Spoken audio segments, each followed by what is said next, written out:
Okay بھائی صاحب چشمے والے، السلام علیکم۔ وعلیکم السلام ورحمۃ اللہ۔ خیریت سے ہیں آپ؟ کیا نام ہے آپ کا؟ اللہ کا شکر ہے سر، آپ سنائیں ٹھیک ہے؟ اللہ تعالیٰ کا بڑا احسان ہے۔ رضوان بھائی خیریت سے ہیں؟ انشاءاللہ بات کرو۔ جی شکر الحمدللہ۔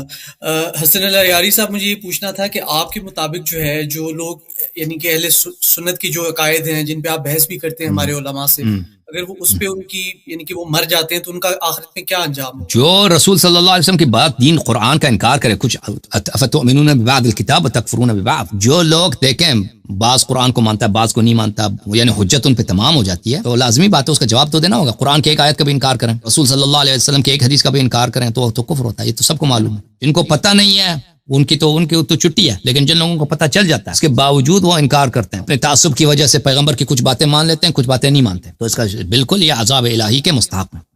تو سر یہ آخرت میں جو عام مسلمان ہیں، اب آج تو انٹرنیٹ ہے، ہم آپ کی بات سن سکتے ہیں، دلیل آپ دیتے ہیں ساری، تو جو ماضی میں تھے اب ان کے پاس یہ بہانہ نہیں ہوگا کہ مطلب ہمارے اگر بڑوں نے یعنی کہ ہم تک حق بات نہیں پہنچائی یا ہم تک نہیں پہنچ سکی، اس طرح انٹرنیٹ نہیں تھا اور جو لوکل امام ہوتا تھا اسی کی لوگ پیروی کرتے تھے، تو ان کے پاس یہ بہانہ نہیں ہوگا کل کو اللہ پاک کے سامنے کہ ہمارے تک جو ہے ہمیں صحیح بات نہیں پہنچائی گئی، ہمارے علماء نے یعنی کہ اگر نہیں حق اپنا پورا جام دیا تو؟ جو اللہ جانتا ہے، جو قیامت کے دن بہانہ تو لوگ بن لائیں گے نا، وہ اللہ جانتا ہے، اگر بہانہ صحیح ہے تو اللہ مانے گا، اللہ تعالیٰ ظالم تو نہیں ہے نا۔ اللہ تعالیٰ کا فرمان ہے قرآن مجید فرقان حمید میں بھلے کہ اللہ تعالیٰ حجت تمام کرتا ہے پھر عذاب نازل کرتا ہے، اللہ تعالیٰ بغیر حجت کے کسی کو عذاب نہیں کرتا۔ اگر کسی شخص پہ حجت واقعاً تمام نہیں ہوا ہے، وہ شخص خود بھی جانتا ہے، انسان کو پتہ چل جاتا ہے نا، جب حق بات واضح ہوتی ہے پھر بھی انسان بہانے کرتا ہے، تو انسان کو خود بھی پتہ ہوتا ہے اور اللہ کو بھی پتہ ہے، اللہ تعالیٰ کو کوئی دھوکہ تو نہیں دے سکتا، وہ اللہ تعالیٰ جانے، ان کا حساب جانے روز قیامت۔ اچھا سر، مجھے ایک اور بات پوچھنی تھی کہ مثلا آپ جیسے علماء کو سن کے اگر کوئی حق قبول کرتا ہے اور آپ بتا رہے ہیں، تو ان لوگوں کا تو پھر یعنی کہ کیونکہ آج جس طرح اتنا جھوٹ ہے اس میں، تو پھر ان کا مقام بھی اسی طرح ہوگا اگر وہ اتنے ایک سارے اسے چھوڑ کے جو ہے حق کی طرف آتے ہیں۔ کیا کہتے ہیں آپ؟ مجھے نہیں سمجھا سوال، کیا آپ کا سمجھ نہیں آیا؟ یعنی کہ اگر کوئی اہل سنت سے چھوڑ کے حق قبول کرتا ہے، جس طرح آپ کی باتوں سے یا باقی جو بھی ریسرچ آپ شیئر کرتے ہیں اس کے مطابق، تو ایسے لوگوں کا تو پھر مقام بھی اسی طرح بلند ہوگا، کیونکہ ہمارے پاس نہ تو نبی پاک صلی اللہ علیہ وسلم کی تربیتی، نہ آج جو ہے امام ہے ہمارے پاس۔ کیا کہتے ہیں آپ؟ بالکل صحیح فرما رہے ہیں، جو لوگ حق بات کو قبول کرتے ہیں، ومن يخرج من بيته مهاجرا الى الله ورسوله ثم يدرك الموت فقد وقع اجره على الله، جو لوگ حق بات کو قبول کرتے ہیں، اپنے گھر والوں سے ان کے رشتے کٹ جاتے ہیں حق کی وجہ سے، اپنے دوستوں سے، اپنے پڑوسیوں سے حق کی وجہ سے، لازمی بات ہے یہ آدمی اللہ کے نزدیک یہ اللہ کا محبوب ہے، اس کو جو اللہ تعالیٰ اجر دے گا اللہ ہی اس کو جانتا ہے بلا شک۔ سر آخری میرا سوال یہ تھا کہ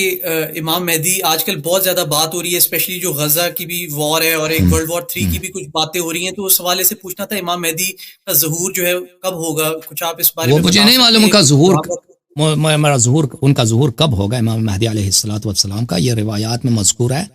اس کا وقت تعین نہیں کر سکتا، اور جو شخص وقت تعین کرے گا وہ جھوٹا ہے۔ تو امام مہدی علیہ الصلوۃ والسلام کے بہت سارے ان کے ظہور کی نشانیاں ہیں، جو پورے ہو چکے ہیں، جو پورے نہیں ہو چکے وہ بھی بہت ہیں۔ ان کا ظہور کب ہوگا ہمیں نہیں معلوم، شیعہ روایات میں یہ بہت ہے کہ اہل بیت علیہ السلام نے فرمایا کہ وہ اچانک آئیں گے، اللہ تعالیٰ ان کو ایسے کہ لوگ توقع بھی نہیں کریں گے، اچانک ان کو اذن خروج، اذن ظہور دیں گے، اور بہت ہی جلد ایک ہی رات میں اللہ تعالیٰ ان کے ظہور کے جو مقدمات ہیں،